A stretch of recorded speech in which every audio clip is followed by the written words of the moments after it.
खुदावंद के अजीम और बाबरकत नाम में आप सबको सलाम। मैं आपका खादिम आरिफ साबिर और मेरे साथ पास्टर यूसुफ साबिर मौजूद हैं। इस वक्त हम ज़िंदगी की रोटी चैनल से आपसे बात कर रहे हैं और आज बहुत खूबसूरत दिन है, इसके लिए हम खुदा का शुक्र अदा करते हैं और इस बात का भी खुदा का शुक्र अदा करते हैं कि हमें खुदावंद बहुत सी वबाओं से, बीमारियों से हमें दूर रखता है, क्योंकि हमें हमारे चौगिर्द उसने अपने ब्लड को जो लगाया हुआ है उसकी वजह से और उसके पाखरू की वजह से हम बिल्कुल इन सारी बीमारियों से बचे हुए हैं। खुदावंद का शुक्र है। तो आज खुदावंद के खादिम से हम कुछ कलाम से अच्छी बातें सुनेंगे। क्यों पास्टर जी, आप रेडी हैं? हाँ जी, बिल्कुल रेडी जी, वेरी गुड। पास्टर जी भी रेडी हैं। और इससे पहले कि हम एक गीत गाएं, उससे पहले मैं चाहूँगा कि छोटी सी दुआ की जाए और दुआ से इस प्रोग्राम का आगाज़ किया जाए। क्या ख्याल है आपका? आमीन।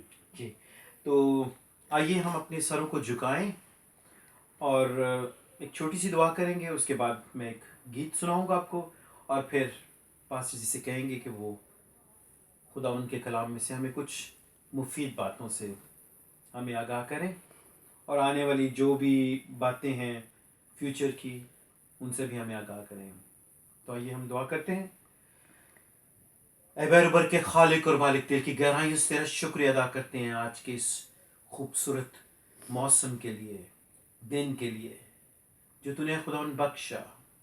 जलाली बाप, हम दिल की गहराइयों से तेरा शुक्र अदा करते हैं कि तुमने हमें सांसें दी हैं खुदावन, ये वक्त बख्शा के खुदावन तेरी हमदो सुना कर सकें, तेरी प्रस्तिश कर सकें, तेरे कलाम में से सुन सकें।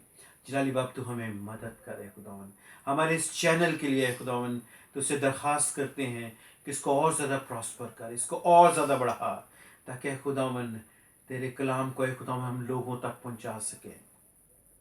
क्योंकि खुदावन तेरे कलाम में लिखा है कि मज़दूर थोड़े हैं, तो खुदावन हम चाहते हैं कि इस कलाम के ज़रिए और ज़्यादा मज़दूर हम इकट्ठा कर सकें, क्योंकि फसल बहुत ज़्यादा है।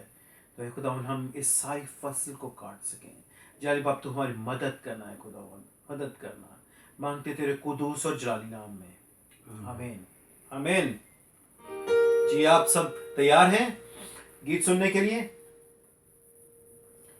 जी भाई साहब, इजाज़त है? हाँ, जरूर जी जी, thank you. Praise Jesus, hallelujah.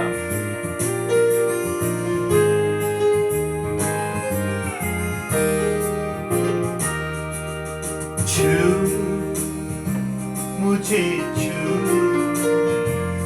उतारो, मुझे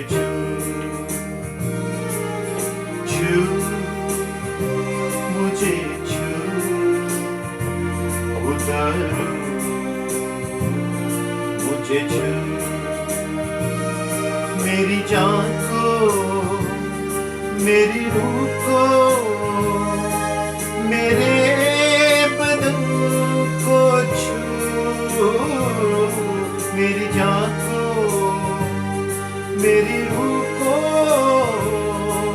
मेरे बदन को छू,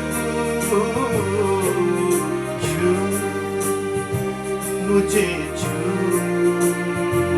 उतारो, मुझे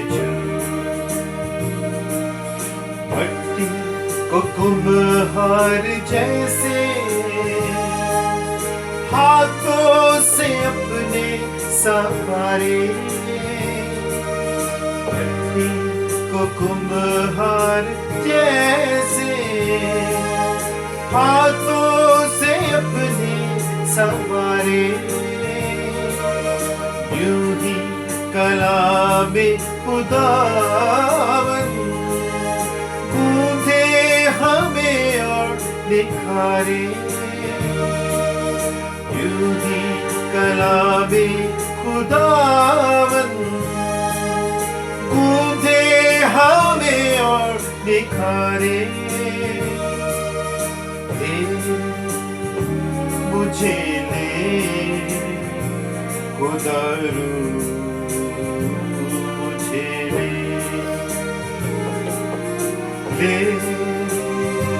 मुझे ले खुदा रूह मुझे ले मेरी जान को मेरी रूह को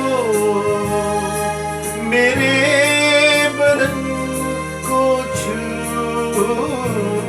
मेरी जान को मेरी रूह को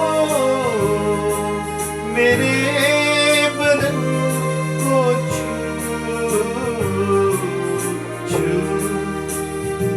मुझे छू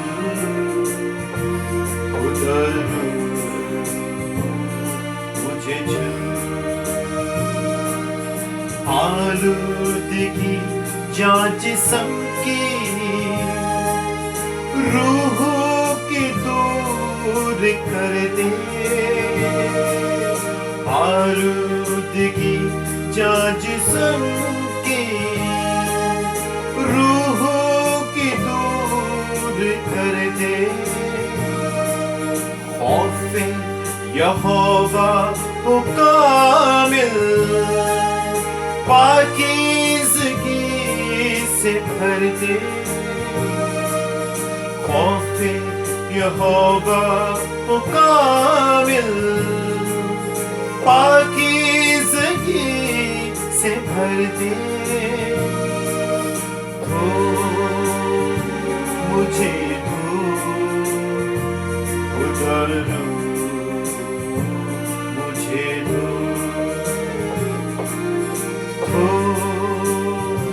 मुझे धो खुदा मुझे धो मेरी जान को मेरी रूह को मेरे बदन को धो मेरी जान को मेरी रूह को मेरे बदन को धो छू मुझे छू खुदा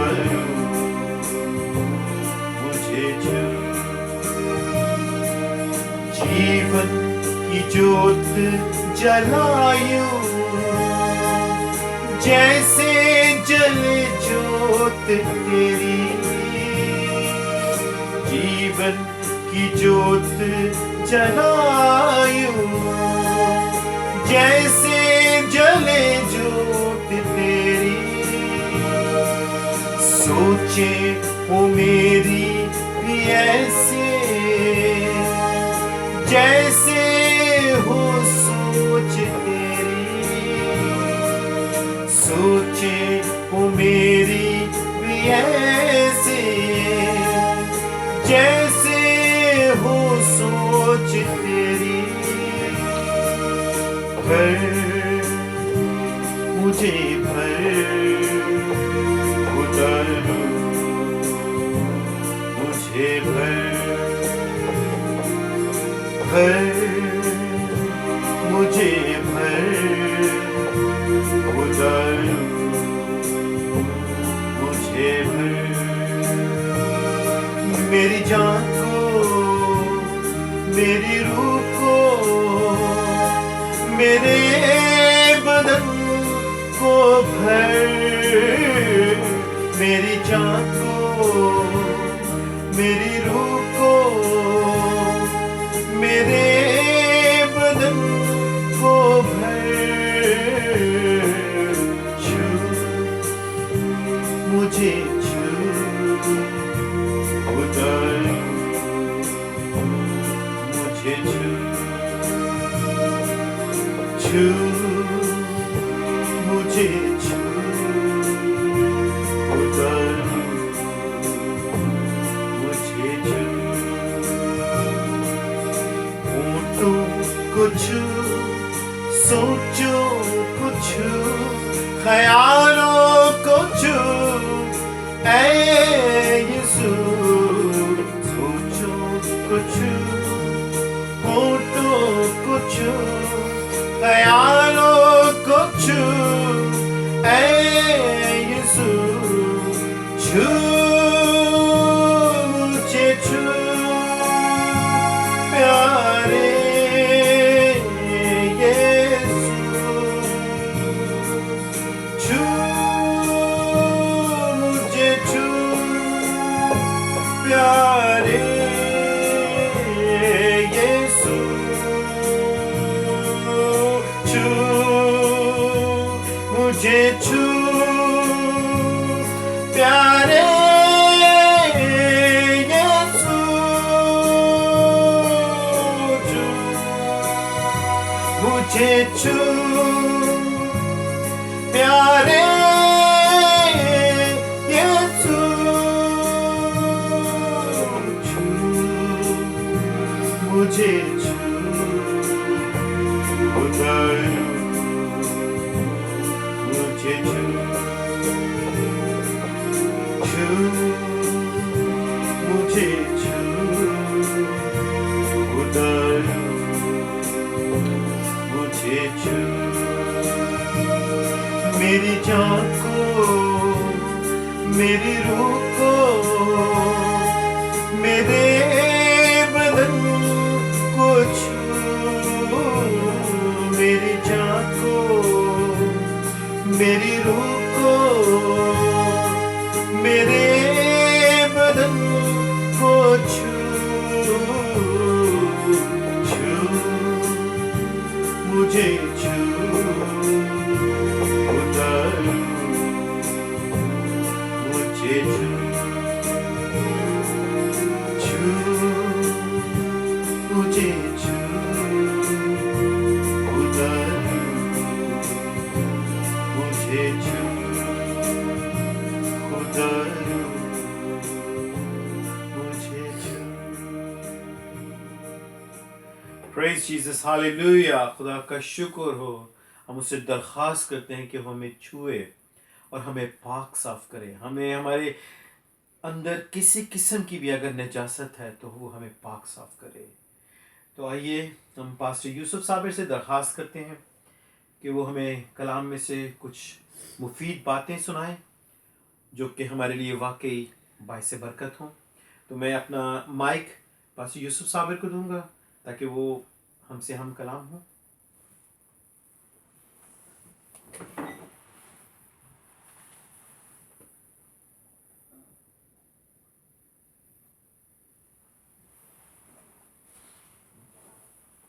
नाजरीन खुदावंद यीशु मसीह के पाक जलाली बाबरकत नाम से आपको सलाम अर्ज करता हूँ। और आज जबकि तमाम चर्चेस बंद हैं और लोग कलाम सुनने से महरूम हैं, लेकिन खुदा का शुक्र हो कि खुदा ने ऐसा इंतज़ाम किया है कि हम कैमरे के ज़रिए से आवाम तक पहुँचें और उनको खुदा का कलाम सुनाएं। Praise Jesus, तो hallelujah. आज मैं एक बड़ी खूबसूरत बात लेकर आपकी खिदमत में हाजिर हुआ हूँ। समाअत फरमाइए मुकद्दस लूका की अंजील उसके 18वें बाब और 19वें बाब में बड़ा खूबसूरत जिक्र है। आप सुनेंगे तो आपको ज़रूर बरकत मिलेगी। मैं ये बताना चाहूँगा 18वें बाब में एक दौलतमंद है और 19 बाब में भी एक दौलतमंद है। ये दो दौलतमंद हैं, इन दोनों का मुआवजा कीजिए। 18वें बाब में एक दौलतमंद वो खुदाउन के पास आया और खुदाउन को कहने लगा, ए खुदाउन नेक उस्ताद, मैं क्या करूं कि हमेशा की ज़िंदगी पाऊं। देखिए ये खुदाउन के पास आया है, लेकिन थोड़ी सी इसमें चापलूसी पाई जाती है और वो खुदाउन को खुश करने के लिए कह रहा है कि तो ए नेक उस्ताद। खुदाउन ने उसकी इन बातों की परवाह नहीं की। हम में तो कोई हमारे पास जब कोई आकर हमसे ऐसी बात कहता, हम बड़े खुश होते हैं, थैंक यू कहते हैं, लेकिन खुदाउन ऐसी बातों पर थैंक यू नहीं कहता। उसने खुदाउन ने क्या कहा, तू हुक्मों को मानता है? किस तरह मानता है? उसने कहा खुदाउन बचपन से ही मानता हूँ। जा अपना माल बेच और गरीबों को दे और मेरे पीछे हो ले। जब ये लफ्ज़ खुदाउन ने कहा तो लिखा है उसका चेहरा बिगड़ गया और वो मायूस होकर खुदाउन के पास से चला गया। एक अफसोस की बात है। और खुदाउन ने उसको जाते देख कर क्या कहा, अफसोस की बात है, दौलतमंद का खुदा की बादशाही में दाखिल होना कैसा मुश्किल है बनिस्बत इसके कि ऊंट सुई के नाके में से गुजर जाए। और अब आप कहेंगे ये क्या कह रहा है? मैं कह रहा हूं हाँ ठीक, खुदा ने यही लफ्ज कहे हैं। तो क्या मतलब है कि सुई के नाके में से गुजर जाना? सुनिए, यरूशलेम में एक बड़ा दरवाजा है जो दिन को खुला रहता है, और रात को उस दरवाजे में एक छोटा सा दरवाजा है जो खुला रहता है। अब ऊंट का उस छोटे से दरवाजे में से गुजरना बड़ा मुश्किल है, लिहाजा ये जो ताजर लोग हैं ये ऊंट को बिठा देते हैं गेट दरवाजे से बाहर और उसका सामान उठाकर अंदर ले जाते हैं। फिर ऊंट को बैठे बैठे ऊंट को धक्का दे दे करके छोटे दरवाजे से अंदर ले जाते हैं, और अंदर ले जाकर उसको फिर लोड करके फिर चले जाते हैं। खुदान ये सब कुछ देख रहा था, और उस छोटे दरवाजे के ऊपर लिखा है सुई का नाका। याद रखें, आप परेशान ना होना कि सुई के नाके में से ऊंट गुजर जाता है, उसका ये मतलब है। और हम तो यरूशलेम में जाकर देख आए सारा कुछ, ये है वही कुछ बातें हैं जो खुदा यीशु मसीह ने कही हैं। तो वो चला गया, अफसोस की बात है कुछ नहीं लेकर गया, क्योंकि ये कह रहा था कि मैं क्या करूं कि हमेशा की जिंदगी का वारिस बनूं। अब देखिए, ये खुद कुछ करना चाहता है, लेकिन खुदान ये बात नहीं पसंद करता। खुदान तो ये पसंद करता है कि उसके पास आकर अर्ज करे, खुदान मुझे नजात दे, मुझे बरकत दे। खुदान ये पसंद करता है। खुदान ये पसंद नहीं करता जैसे आज के लोग भी ये खुदा के लिए कुछ करना चाहते हैं अपने तरफ से, अपनी तरफ से, फिर बोलते हैं हमने खुदाम के लिए नेकी नहीं की, हमने इस बुरे वक्त में जबकि ये वबा चली है, हम लोगों को खाना पहुंचा रहे हैं, हम लोगों की खिदमत कर रहे हैं। ये खुद कुछ करना चाहते हैं, लेकिन इंसान का अमाल, इंसान की का किरदार, इंसान की बातें, ये तो खुदा के सामने गंदी धज्जियों की मानने, ये कुछ भी नहीं है। लेकिन खुदा ये चाहता है कि हम उससे पूछें, क्योंकि वो मालिक है, वो सब कुछ है। हम उससे पूछे खुदाम तू मेरी जिंदगी में काम कर, तो खुदाम जरूर करेगा। ये मायूस होकर चला गया। आइए दूसरे दौलतमंद की तरफ चलते हैं। वो 19 बाब में है, और वो उसका नाम है जकाई, और वो मासूल की चुंगी पर बैठा। और उसको मासूल की चुंगी पर बिठाया किसने? ये रोमियो ने बिठाया, क्योंकि ये यहूदी था, और यहूदी मासूल लेना पसंद नहीं करते, वो तो नफरत करते हैं इस बात से। लेकिन रोमियो ने जानबूझकर उसको मासूल की चुंगी पर बिठाया, ताकि लोग एक तो इसका तमाशा करें, कद में छोटा है, दूसरे ये मासूल ले। लेकिन वो मासूल लेने वालों का सरदार बन गया, और वहां पर वो बैठा था, लेकिन खुश नहीं था वो, क्योंकि वो यहूदी था। मायूस बैठा था बेचारा, और ये भी देख रहा था कि उसके पास से जोड़ा जोड़ा गुजर रहा है, मियाँ बीवी जा रहे हैं, सब कुछ हो रहा है, ये मायूस होकर बैठा है, मैं अकेला यहाँ पर क्या कर रहा हूँ। बहुत मायूस था, खुश नहीं था। उसके दिल में एक बात आई, कोई मुझे प्यार नहीं करता, लेकिन एक मुझे प्यार करता है, और उसका नाम है यीशु। और उसने कहा जब मैं यीशु के पास आऊंगा तो सब कुछ हो जाएगा। अब देखें, ये मायूस ना हो तो और क्या हो। ये कद का छोटा बेचारा है, इसकी शादी भी नहीं हो सकती, कौन छोटे कद को कबूल करेगा। औरतें तो लंबी लंबी होती हैं, पर ये छोटा बेचारा है, और ये देखकर परेशान हो रहा है कि मुझे तो कोई रिश्ता भी नहीं देगा, मेरी तो शादी भी नहीं होगी, मेरा तो घर भी नहीं आबाद होगा, मैं कहाँ आकर के फंस गया। ये मासूल की चुंगी छोड़कर भाग गया, और जाकर भीड़ में कोशिश कर रहा था कि यीशु को देखे, लेकिन देख नहीं सकता था क्योंकि उसका कद छोटा था। वो भाग करके एक गुलर के दरख्त पर चढ़ गया। मैं एक दिन सोच रहा था इसके बारे में, गुलर का दरख्त तो बड़ा मोटा है, और ये जकई का कद भी छोटा, हाथ भी छोटे, ये कैसे ऊपर चढ़ गया? कोई छिपकली तो है नहीं कि ये ऊपर चढ़ जाए, लेकिन ये चढ़ गया दरख्त पर, और जाकर वो 2 शाखा लकड़ी में बैठकर पैर नीचे लटका कर बैठा वहां पर, और इंतजार कर रहा था कि खुदाम गुजरेगा तो यहाँ से। अब देखें उसका ईमान, उसको पता था कि खुदाम यहाँ से गुजरेगा। हाँ, उसको पता था कि खुदाम यहाँ से ही गुजरेगा, और खुदाम भीड़ को छोड़कर, बहुत लोग कहते हैं खुदावन बहुत लोगों में आता है, भीड़ में आता है। खुदा भीड़ पसंद नहीं करता, लिखा 2 या 3 मेरे नाम से जमा होंगे, मैं उनके बीच में हूंगा। खुदावन तो ऐसा खुदा है, तो खुदा ने भीड़ को छोड़ दिया, और वो सीधा इस तरफ आया, क्योंकि खुदा खोईवों को ढूंढने और नजात देने आया। उसको पता था एक शख्स है जो मेरा इंतजार कर रहा है। और ठीक उस दरख्त के नीचे आकर खुदा ने ऊपर देखा, और ऊपर देखकर खुदा ने क्या कहा, ऐ जकाई, नीचे उतरा। खुदा को तो नाम भी किसी ने नहीं बताया। खुदा तो खुद हमारे नामों से वाकिफ है, हमारे किरदार से वाकिफ है, हमारी तबीयत से वाकिफ है, हमारे ज़हनों से वाकिफ है, वो सब कुछ जानता है। और वहां आकर खुदा ने कहा, ऐ जकई नीचे उतरा, आज मुझे तेरे घर जाना जरूर है। खुशी के साथ एकदम नीचे उतर आया, और उतर कर खुदाम के साथ चल पड़ा। मैं एक सोच रहा था, खुदाम कैसे तेरे साथ चल, उसके साथ चल रहा था, खुदा ने उसका हाथ पकड़ा हुआ था और खुदा को भी थोड़ा झुक के चलना पड़ा क्योंकि उसका कद छोटा था। खुदा आस्ते आस्ते उसको घर ले गया। जब वो घर ले गया तो खुदा उसके घर में बैठा था।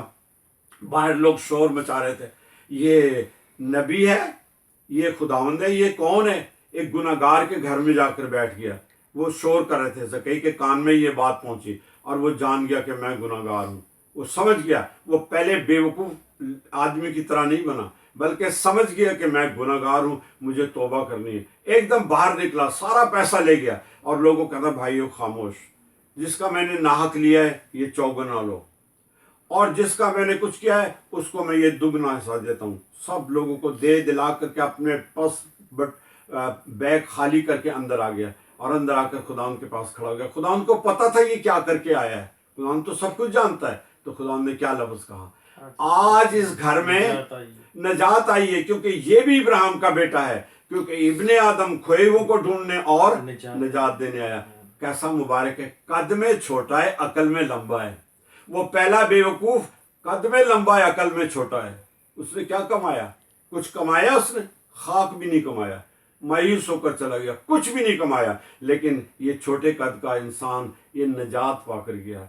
खुशी की बात नहीं है अगर हम भी खुदा के कदमों में आ जाएं और ये कहें, खुदा मैं गुनाहगार हूँ, मैं कुछ नहीं, मैं परेशान हूँ, तो खुदा हमारी परेशानियां भी दूर करता, हमारे गुनाह भी माफ करता और हमें बरकत भी देता। कहता आज इस घर में निजात है। कौन से घर में निजात है? अरे मिट्टी पत्थर के घर में नहीं, इस घर में निजात है, क्योंकि खुदा का हकीकी घर वो हम है। लिखा है ना पहला करंथियों 3:16 में, क्या तुम नहीं जानते तुम खुदा का मकदस हो, खुदा का घर हो। हम खुदा का घर हैं। खुदा हमारे अंदर रहना चाहता है, हमारे दिलों में रहना चाहता है, हमारी जिंदगी पर हुकूमत करना चाहता है। तो हम कहते हैं खुदा थोड़ी देर के लिए तू बाहर खड़ा हो जा, मैं अपना काम कर लूँ, फिर तू अंदर आ जाना। खुदा को क्या समझ रखा है? क्या समझ रखा खुदा को? कोई ऐसी मामूली चीज है खुदा? नहीं जी, खुदा तो खुदावंद है, वो अजीम है, वो सब कुछ करना जानता है, उसके इख्तियार में सब कुछ है। और उसने क्या कहा, आसमान और जमीन का कुल इख्तियार मुझे दिया गया है, उसके पास है। बाप ने उसे इख्तियार दिया, तभी तो उसने इख्तियार के साथ कहा था, ए लाजर बाहर रहा। कितना टाइम लगा? कोई टाइम लगा? लोग इतना अच्छा देखते हैं भाई लाजर कितने बजे आएगा, नहीं, उसी वक्त कफन से बंधा बनाया खुदा उनके कदमों में आ गया। ये मेरे खुदा के अल्फाज, क्योंकि उसके पास इख्तियार है। जनाजा लेकर जा रहे थे तो खुदा ने जनाजा रोक दिया और लोग हैरान हो गए, इसने जनाजा क्यों रोक दिया? तो जब उसके पास जनाजा रुक गया, उन्होंने नीचे रख दिया। खुदा ने क्या कहा, ए जवान उठ। वो उठकर बोलने लगा। मैं हैरान था, मरा हुआ इंसान, उसका तो गला भी सूखा होता, वो क्या बोलेगा? लेकिन लिखा है कि वो उठकर बैठ गया और बोलने लगा। क्या बोलने लगा? कोई दुनियावी बातें बोलने लगा? नहीं, वो बोलने लगा, खुदावन तेरा शुक्र हो, मुझे नई जिंदगी मिल गई है। खुशी के साथ भर गया। और जिनको खुदा ने निजात दी वो बोलते हैं, क्या बोलते हैं? गालियां देते हैं, गालियां देते, झूठ बोलते हैं, नशेबाजी करते हैं, बदकारी करते हैं। नहीं, जिनको खुदा जिंदगी देता, जिंदा करता, फिर वो बोलते हैं। क्या बोलते हैं? खुदा की गवाही बोलते हैं, खुदा के जलाल के लिए बोलते हैं। ये जवान बोलने लग पड़ा। आगे चलिए, यायर की बेटी वो मर गई थी, खुदा यीशु मसीह वहां गया। लोग तो हंसी मजाक कर रहे थे, अब क्या कह रहे थे, ये क्या कह रहा है कि वो जिंदा हो जाएगी, तो मर गई है। खुदा यीशु मसीह ने कहा, खातिर जमा रखो, वो जी उठेगी। और वहां घर पर जाकर के खुदा यीशु मसीह ने वो रोने पीटने वालों को बाहर निकाल दिया। बाहर जाओ, तुम्हारा काम अंदर नहीं है। पतरस, यूहन्ना, याकूब और लड़की के माँ बाप को लेकर अंदर गया।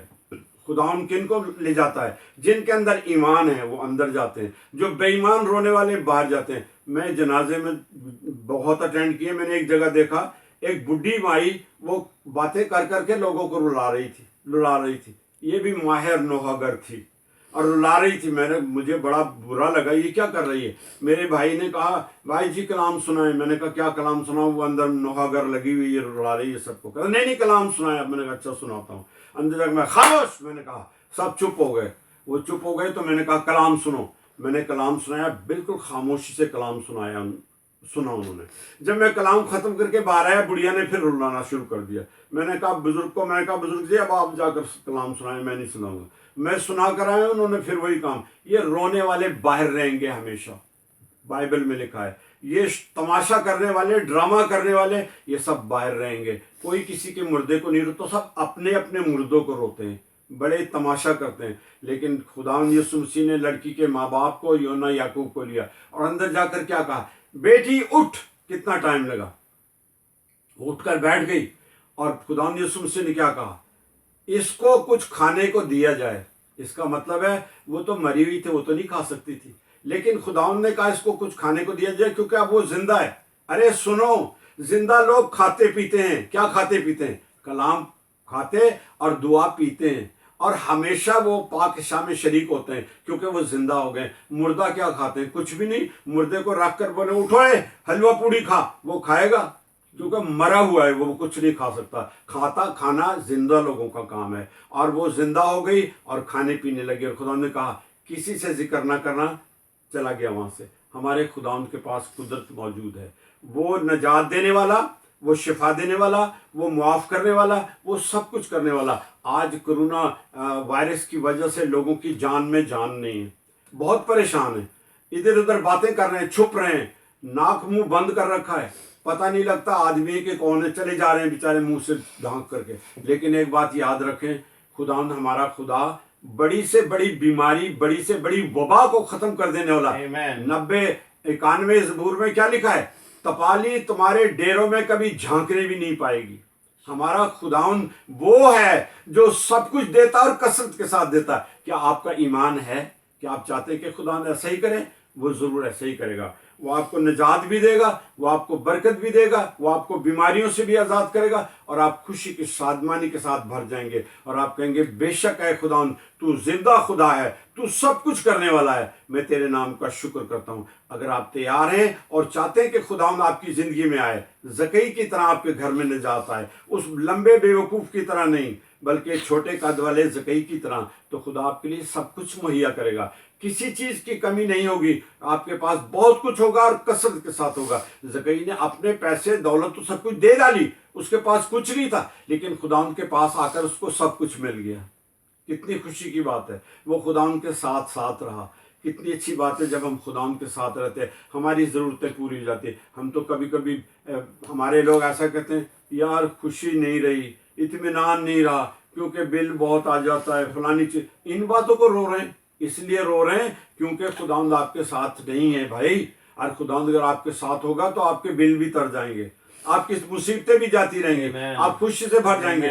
मैं आपको बताना चाहता हूँ, मेरे घर में जितने कमरे हैं सब भरे हुए हैं, कोई भी खाली नहीं है। खुदा ने इतनी बरकत दी कि हम सोचते हैं इनको हम रखें या बाहर फेंके, क्या करें। इतना सामान, इतनी चीजें हमारे पास है। कैसा प्यारा खुदा है, मुझे कभी मायूस नहीं होने दिया। जब से मैंने खुदा की खिदमत शुरू की है, आज तक खुदा ने मुझे नहीं छोड़ा। 1956 से खुदा ने मुझे पकड़ा और आज तक मैं खुदा का शुक्र करता आ जा रहा हूँ, तारीफ कर रहा हूँ। मुझे खुदा ने बच्चे दिए, उनके बच्चे दिए, मैं खुदा का और क्या मांगू, खुदा से और क्या मांगू। वो मांगने से पहले ही जानता हम किन किन चीज़ों के मोहताज हैं, और सब कुछ देता है, इफरात के साथ देता, आपको भी देगा। सिर्फ एक काम करें, अपना सर झुका लें और खुदा के सामने दुआ करें, और ये दुआ करें, ए खुदा यीशु, मैं तेरे पास आया हूँ, तू सब कुछ करने वाला है, मुझे निजात दे, बरकत दे, बीमारियों से आज़ाद कर, वो सब कुछ करेगा।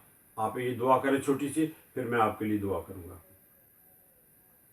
आइए मैं आपके लिए दुआ करूँ। खुदा हमारे मेहरबान प्यारे आसमानी बाप, तेरा शुक्र, तेरी तारीफ करते हैं। तेरा कलाम कुदरत वाला कलाम है जो इंसानों की जिंदगियों को बदल कर रख देता।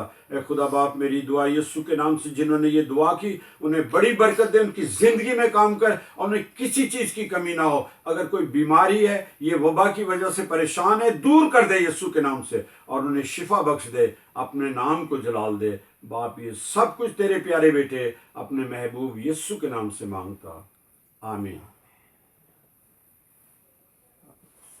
सॉरी। थैंक यू पास्टर जी, बहुत पावरफुल मैसेज था, और बहुत भेद की बातें भी की गई, स्पेशली वो सुई के नाके वाली बात। वो मैं तो बचपन से यही सोचता रहा था कि छोटी सी सुई के नाके के अंदर से ऊँट कैसे गुजरेगा, वो मैं तो बड़ा परेशान था। लेकिन दोस्तों, ये कलाम के जो भेद हैं, या तो बहुत ज़्यादा विजन आपका क्लियर हो, तब जाके आपको समझ लगती है, या वो जहाँ बाइबल खुली हुई पड़ी है, यानी यरूशलेम, आप ज़रूर चक्कर लगाएं वहाँ पे।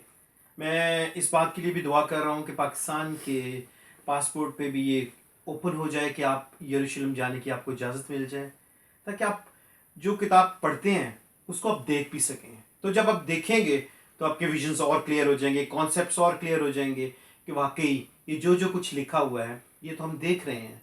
तो ये अभी पास्टर जी ने जब बताया कि मैंने वो जगह खुद देखी जहाँ लिखा हुआ है सुई का नाका, तो मेरा खुद भी बहुत दिल कर रहा है। अब मैं क्यूरोसिटी हो रही है मुझे, जो जो बातें सुनता हूँ क्यूरोसिटी होती है कि मैं खुद जाके वो जगह देख के आऊँ जहाँ पे ये सब कुछ लिखा हुआ है, और जहाँ मेरा यीशु नंगे पाँव इतनी भारी स्लीव उठा के गलगत्ता की पहाड़ी तक गया। मैं खुद भी ये चाहता हूँ कि वो जगहों को खुद देख के आऊँ, और मैं दुआ भी कर रहा हूँ कि हमारे जो सामाईन है इस वक्त, जो इस वक्त सुन रहे हैं इस प्रोग्राम को, तो वो भी ये ज़रूर इस जगह को जाके विज़िट करें, और खुदा आपको सबको बहुत ज़्यादा बरकत देगा।